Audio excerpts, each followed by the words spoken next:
bekerja 24 jam. Mesin itu tidak pernah berhenti. Mesin itu tidak pernah berhenti. Orangnya yang berputar, orangnya yang berganti, orangnya berganti. Jadi komandan lapangan menyebutkan orang boleh istirahat, tapi mesin tidak boleh istirahat.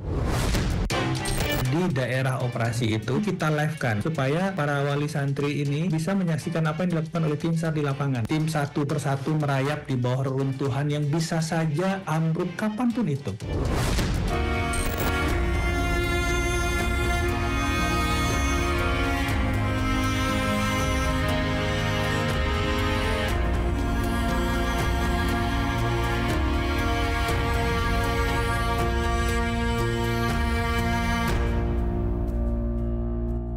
Masih di Inside Story, pemirsa BNPB memastikan akan melakukan investigasi menyeluruh terkait penyebab ambruknya bangunan pondok pesantren. Untuk mengetahui lebih dalam, berikut dialog saya melalui Zoom bersama Kepala Pusat Data, Informasi, dan Komunikasi Kebencanaan BNPB, Abdul Buhari, beberapa waktu lalu.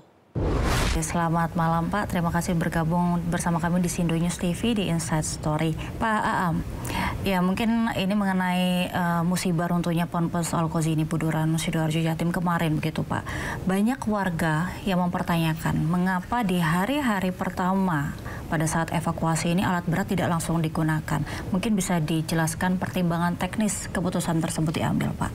Jadi pada hari-hari pertama khususnya 3 kali 24 jam pertama ya sampai hari Rabu siang jam 11 itu memang personil SAR gabungan di lapangan memutuskan tidak untuk menggunakan alat berat karena meskipun alat berat sudah standby 8 jam setelah kejadian, ada 6 alat berat di situ dan tim SAR gabungan pertama mencoba sekali menggunakan alat berat, ternyata kondisi bangunan di sekeliling daerah runtuhnya musola di Ponpes Al-Qazini ini, jadi posisi musola ini berada di tengah lingkaran bangunan yang bentuknya letter L setengah ke menjelang letter U. Nah, di posisi musola yang rubuh ini itu ada di tengah dan masih ada ikatan beton ke dinding belakang asrama putra. Dan ini masih menempel, sehingga kalau digunakan alat berat maka kita khawatirkan ikatan beton ini nantinya akan mengganggu kestabilan gedung ini yang sebenarnya juga kalau dari sisi struktur itu mungkin tidak layak pakai ya. Jadi kita khawatirkan itu akan runtuh susulan, dan kalau itu terjadi mungkin proses evakuasi, jangankan proses evakuasi, mungkin korban pun akan bertambah. Sehingga tim di lapangan memutuskan untuk menggunakan cara manual. Tadi pertimbangan pertama adalah kestabilan struktur di sekeliling daerah musola yang roboh. Yang kedua, ketika tim melakukan penyisiran, baik itu dengan mencoba berkomunikasi dengan korban yang terperangkap, maupun dengan menggunakan alat thermal, sonder, dan lain-lain, itu ternyata masih dalam tanda kutip saya sampaikan di hari pertama itu masih banyak respon. Jadi masih banyak yang membalas komunikasi. Nah, tentu saja ini menjadi pertimbangan utama tim di lapangan karena Mbak Angel bisa bayangkan ada 3 lantai cor beton itu yang ambruk seperti pancake gitu. Renyek sampai ke bawah. Nah, kalau ini tidak hati-hati, tentu saja yang namanya operasi pencarian dan penyelamatan, kita harus mencari dan menyelamatkan. Artinya kita harus benar-benar memprioritaskan korban yang kita identifikasi awal itu masih hidup. Nah, kemudian tim melakukan penyisiran ada sekitar 16 hingga 18 titik dan beberapa titik diantaranya diindikasikan sebagai lokasi terperangkapnya korban yang masih merespon tadi. Kita melihat beberapa video amatir ketika tim berusaha berkomunikasi kemudian dijawab oleh korban. Nah, ini yang dilakukan kemudian karena kita tidak bisa menggunakan, bukan tidak bisa, tapi tidak mau mengambil risiko dengan menggunakan alat berat. Karena ketika kita tarik, Mbak Angel, pasti akan ada elemen segmen beton yang rubuh, ambruk ke bawah.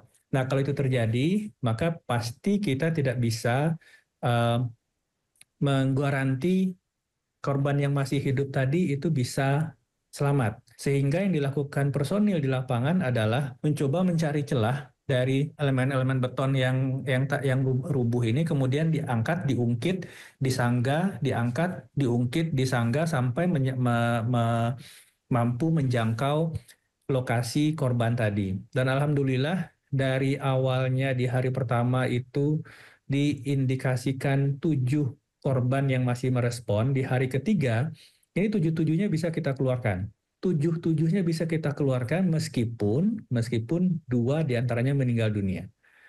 5 diantaranya bisa kita keluarkan dengan selamat.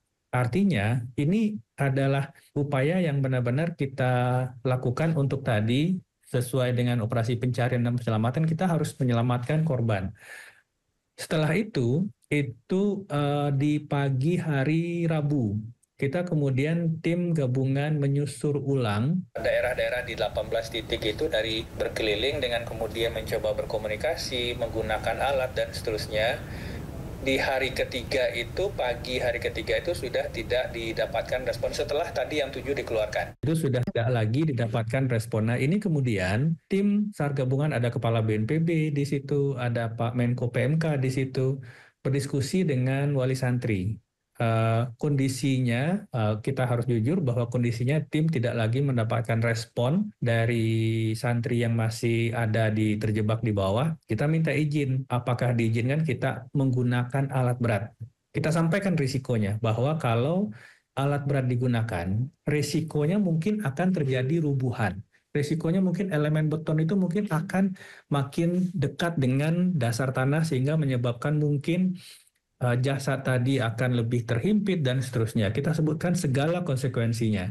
Dan akhirnya dengan mungkin sangat banyak emosi yang ada di situ, psikologis yang kami sangat paham bagaimana orang tua menunggu kepastian nasib anaknya, akhirnya mereka sepakat bahwa alat berat akan digunakan. Berdasarkan kesepakatan itu, pada hari ketiga pukul 11 hari Rabu, alat berat mulai diturunkan. Dan memang ketika alat berat diturunkan, itu proses akselerasi dari pembersihan puing itu berjalan sangat efektif. Tetapi tentu saja dengan dasar pertimbangan tadi bahwa tidak ada lagi indikasi ada korban hidup di bawah itu. Barulah ini kita angkat. Tujuannya ketika puing bisa kita angkat secepat mungkin, maka ketika ruang terperangkap itu sudah terekspos, maka korban bisa kita angkat. Ini ternyata juga tidak segampang itu. Mbak Angel, coba bayangkan itu tebalnya cor beton satu lantai itu hampir 60 cm. Ini yang kemudian harus dipotong dulu, dipecah dulu, dipotong, dipecah, kemudian baru diangkat. Dipotong, dipecah, baru diangkat. Dan itu kita lakukan berhadapan langsung dengan wali santri dan kita benar-benar merasakan kita sendiri punya keluarga, kita sendiri punya putra-putri. Tim bekerja 24 jam. Mesin itu tidak pernah berhenti. Mesin itu tidak pernah berhenti. Orangnya yang berputar, orangnya yang berganti. Jadi tim di lapangan itu benar-benar all out. Komandan lapangan menyebutkan orang boleh istirahat, tapi mesin tidak boleh istirahat, sehingga segmen per segmen itu kita selesaikan 12 jam dini hari, 12 jam tengah hari, 12 jam sore hari. Ini akhirnya hingga hari Senin itu adalah segmen terakhir. Dan di akhir itu kita mendapatkan total jumlah korban jasad utuh, meskipun kalau saya sebut utuh itu tidak utuh seperti bagaimana kita, pasti ada kurangnya, tetapi paling tidak dari kepala ke kaki itu 61 kantung jenazah ditambah 7 kantung jenazah yang berisi body part. Nah, dari 61 korban ini per tadi pagi itu sudah diidentifikasi 40 santri dan sudah dikembalikan ke orang tuanya, dan 21 itu masih menunggu identifikasi. Jadi itu rangkaian prosesnya, Mbak Angel. Kami sangat paham buat kita yang tim di lapangan sangat memahami bagaimana psikologis, emosi dan harapan para wali santri untuk segera menerima kepastian tentang putra-putrinya, tetapi ada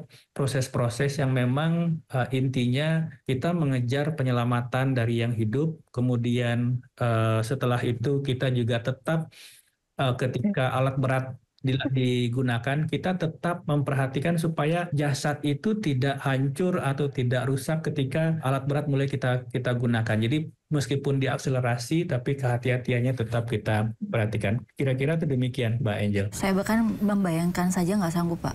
Begitu dukanya yang mendalam dari para keluarga yang ada di sana untuk menyaksikan proses evakuasi itu berlangsung.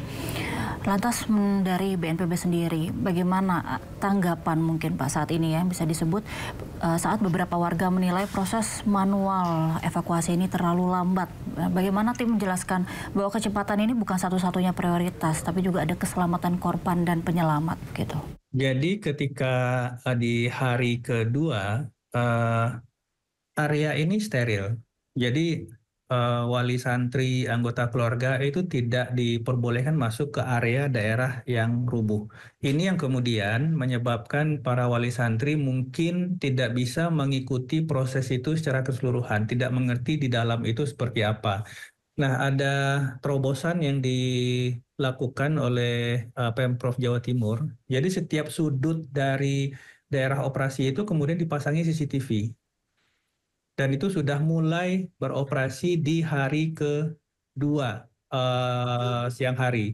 Sehingga kemudian yang tadinya para wali santri itu tidak bisa melihat apa yang dilakukan oleh tim SAR di daerah operasi itu, di daerah lingkungan dalam Ponpes Al Husini ini, kemudian kita live-kan. Dan link YouTube-nya itu live 24 jam. Dan di tenda di mana wali santri ini menginap, itu kita taruh oleh Pemprov satu big screen supaya para wali santri ini, para orang tua yang sangat kita hormati ini bisa menyaksikan apa yang dilakukan oleh tim SAR di lapangan.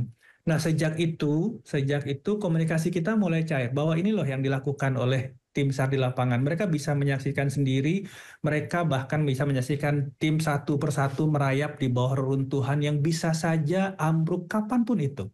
Kita nggak bisa ini 100% aman atau tidak. Nah, sejak proses ini kita live-kan via CCTV, ini kemudian proses diskusi kita dengan wali santri mulai terbuka. Wali santri bisa mengikuti, kemudian pun bisa mempertanyakan kenapa di sudut ini, kenapa tidak di sudut itu, dan itu juga setiap pagi dan setiap sore Kepala BNPB, Kepala Basarnas berdialog dengan warga kenapa di titik ini, karena titik ini yang diindikasikan ada korban yang masih selamat dan seterusnya.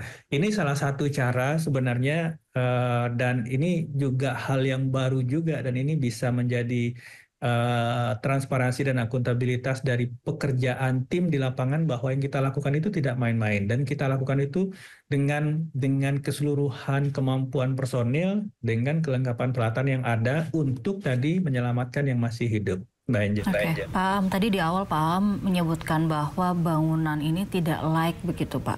Seberapa besar mungkin resiko bangunan tambahan di sekitar lokasi ini ikut runtuh jika memang harus ada evakuasi seperti menerjunkan alat-alat berat lainnya? Berapa besar kemungkinannya Pak yang mungkin bisa kasat mata saja gitu terlihat? Jadi ketika hari pertama alat berat diturunkan dan kemudian alat berat ini mulai mencoba menghancurkan lapisan beton paling atas, itu sisi kanan asrama Putra yang itu ada 5 tingkat, itu getar. Dan getaran asrama itu bisa kita lihat. Oke. Jadi bisa dibayangkan kalau itu diteruskan, itu mungkin tidak akan tidak akan bisa. Yang kita khawatirkan sebenarnya bukan kemungkinan ambruknya saja, tetapi di bawah itu masih ada korban hidup. Ini menjadi masalah. Sekiranya kita sudah bisa memastikan bahwa tidak ada korban hidup di situ, kita akselerasi pakai alat berat. Kalaupun ini jatuh, area sudah steril, buat kita nggak ada masalah. Tetapi ketika masih ada korban hidup di situ, tentu saja tim di lapangan tidak bisa mengambil risiko. Ini yang benar-benar harus kita pastikan, dan juga pada saat itu observasi dan penguasaan medan operasi itu masih berjalan, sehingga proses kehati-hatian ini benar-benar harus kita lakukan. Ketika getaran dari alat berat ini bisa membuat gedung yang 3, 4 sampai 5 lantai itu bergerak dan getaran gedung itu bisa terlihat oleh mata, tentu saja ini tidak bisa kita teruskan. Kira-kira visualnya seperti itu, Mbak Angel. Pak Aam, beberapa teknologi diikut sertakan begitu ya Pak dalam proses evakuasi ini, seperti mungkin tadi Pak Aam bilang seperti kamera pencari panas atau thermal ya Pak ya.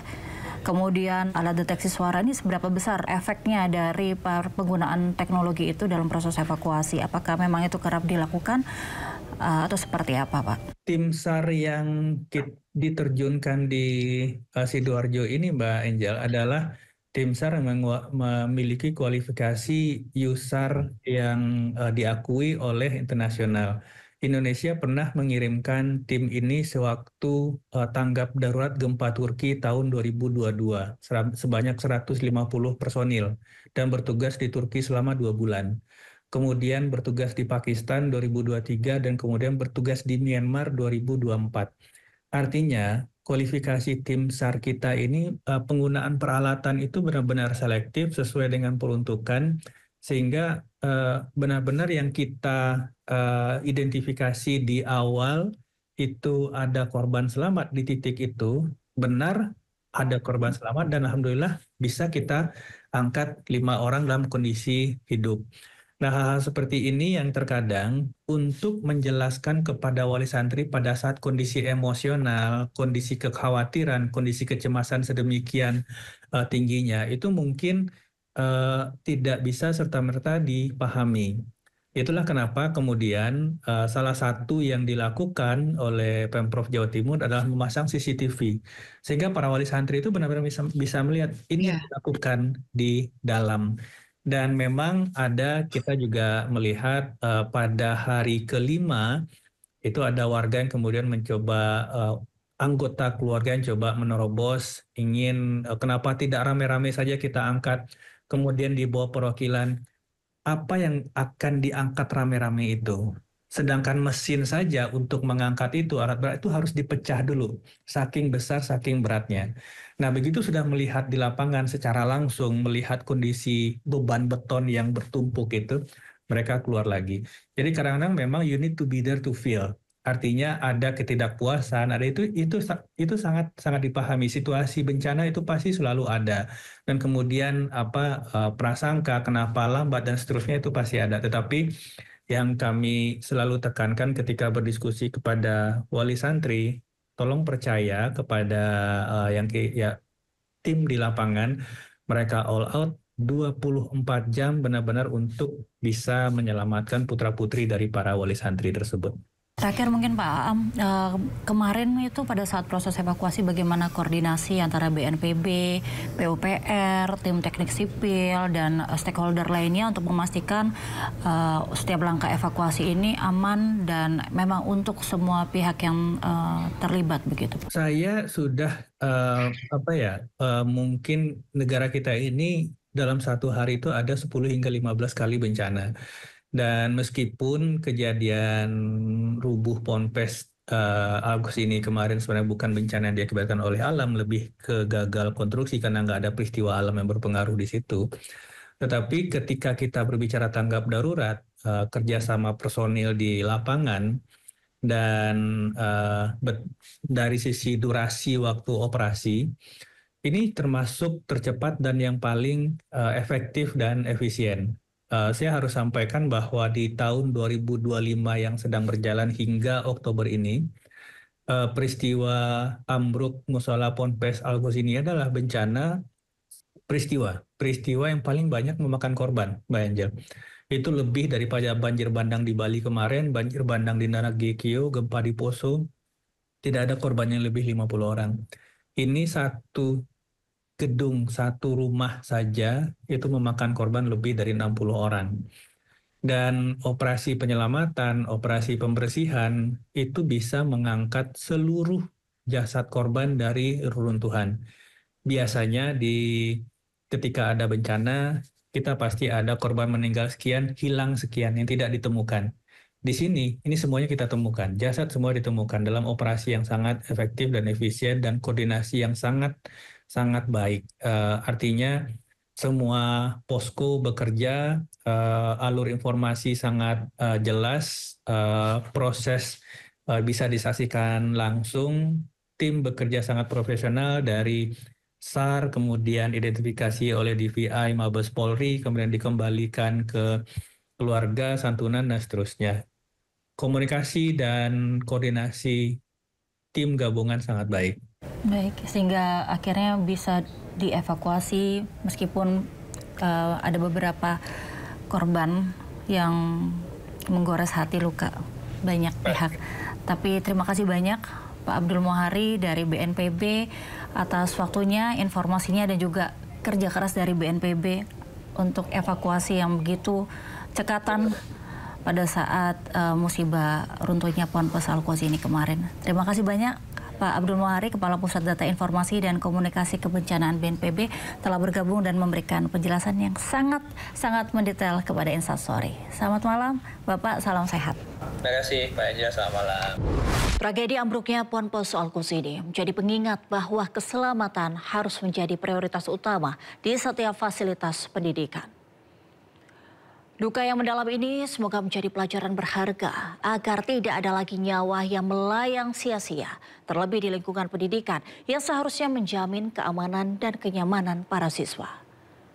Saya Angelika Devaga undur diri, sampai jumpa.